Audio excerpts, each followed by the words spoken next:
գտնելու ենք, բերենք նստացնենք, լակոտ չես բախնելու ոչ միտեղ։ Ենթադրյալ մեղավորներին Հայաստանում արդարադատության առաջ կանգնեցնելու խոստում Նիկոլ Փաշինյանն առաջին անգամ չէ ոչ տալիս է։ Կոշտ բառապաշարով այս ելույթն ուղիղ մեկ ամիս առաջ էր Բարգավաճ Հայաստան կուսակցության ղեկավար Գագիկ Ծառուկյանի որդու Նվեր Ծառուկյանի վերաբերյալ։ Գլուխները պատին կտակ,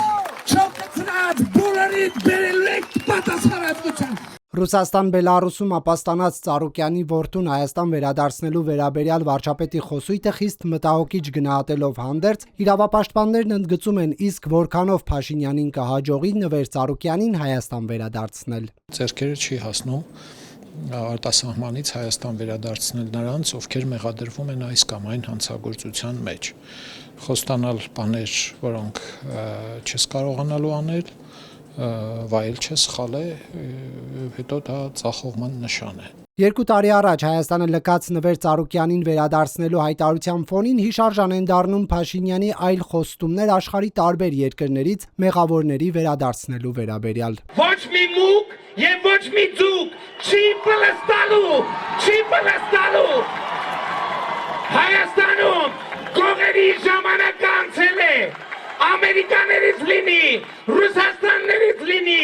Ավստրալիաներից լինի, գտնելու ենք, բերելու ենք իրենց եւ իրենց գողացած ամեն լումա։ Հեղափոխական Փաշինյանի այս ելույթից հետո ոչ միայն Հայաստանում հարստացած եւ հեռացածներին վերադարձնել չհաջողվեց, այլ նաեւ տարբեր քրեական գործերով անցնող նախկին բարձրաստիճան պաշտոնյաներ լքեցին երկիրը նրա վարչապետության օրոք։ Նիկոլ Փաշինյանի կառավարման տարիներին Հայաստանը լքելու միջոցով արդարադատությունից խուսափել են նախկին գլխավոր դատախազ Գևորգ Կոստանյանը, ԴԱԿ նախկին պետ Միրան Պողոսյանը, բնապահպանության նախկին փոխնախարար Արամ Հարությունյանը, Սյունիքի նախկին մարզպետ Սուրիկ Խաչատրյանը, հոկտեմբերի 27-ի գործը քննած դատավոր Սամվել Ուզունյանը, մարտի 1-ի գործով քննչական խմբի նախկին ղեկավար Վահագն Հարությունյանը, Սերժ Սարգսյանի եղբայր Լևոն Սարգսյանը, նրա խնամին Արամ Մինասյանը, ՊԵԿ նախկին նախագահ Գագիկ Խաչատրյանի որդին Գուրգեն Խաչատրյանը։ Մեկ ամիս առաջ պարզվեց, որ Խաչատրյանի մյուս որդին Արտյոմ Խաչատրյանը նույնպես երկրում չէ եւ հետախուզվում է։ Այս իշխանություններին Հայաստան վերադարձնել չի հաջողվել նաեւ Վատիկանում Հայաստանի նախկին դեսպան Միքայել Մինասյանին ու Պաշտպանության նախկին նախարար Միքայել Հարությունյանին։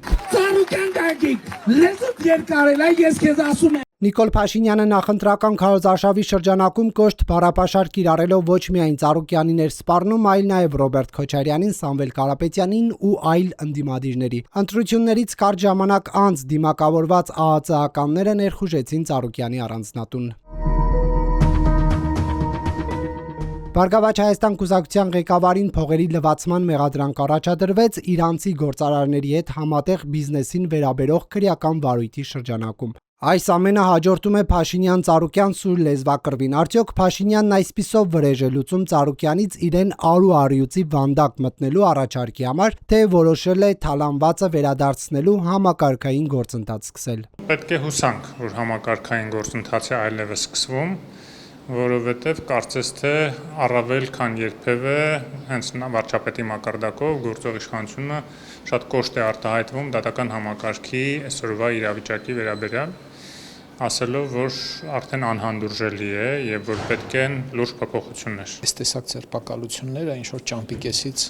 հապճեպ գործողությունների են նմանվում։ Նիկոլ Փաշինյանը դատախազության օրն էր գլխավոր դատախազ Աննա Վարդապետյանին, ԱԱԾ տնօրեն Անդրանիկ Սիմոնյանին, քննչական մարմինների ղեկավարներին նկատողություն արել, թե Հայաստանում հակակոռուպցիոն քաղաքականությունը լճացած է։ Ես ստիպված եմ եղել պատասխանել մարդկանց հարցերին Հայաստանի Հանրապետությունում արդարության եւ արդարադատության բացակայության վերաբերյալ։ Քաղաքասարակության ներկայացուցիչները մատնանշում են այն բացթողումներն ու չկատարված աշխատանքները, որ Փաշինյանը խոստացել էր արդարադատության ոլորտում, բայց չի իրականացրել։ Իրավապահ համակարգի բոլոր օղակները, ոստիկանություն, սահմանապահ հսկողություն, քննչական, դատախազություն, դատարաններ պիտի արմատապես խորքային մակրազտման ենթարկվեին, ինչը չի արել։ Ինքը ընդհանրապես խոստացել է դատավորներին վեթինգի ենթարկել, այդ էլ չի արել։ Ընդհանրապես չեն իրականացվել ոնց որ վեթինգի ինստիտուտը, որը խոստացվել էր հանրությանը, բայց չիրականացվեց հենց քաղաքացիական պայմանագրի ներսում որոշ մարդկանց դատական համակարգի հետ սերտ կապեր ունենալու հետևանքով։ Նիկոլ Փաշինյանի իշխանության օրոք այդպես էլ որևէ ազդեցիկ պաշտոն զբաղեցրած նախկին պաշտոնյա ճաղերի հետևում չհայտնվեց։ Ընդհակառակը տարբեր մեղադրանքներով արդարացվել են Ռոբերտ Քոչարյանը, Գագիկ Ծառուկյանը, Վլադիմիր Գասպարյանը, Լևոն Երանոսյանը։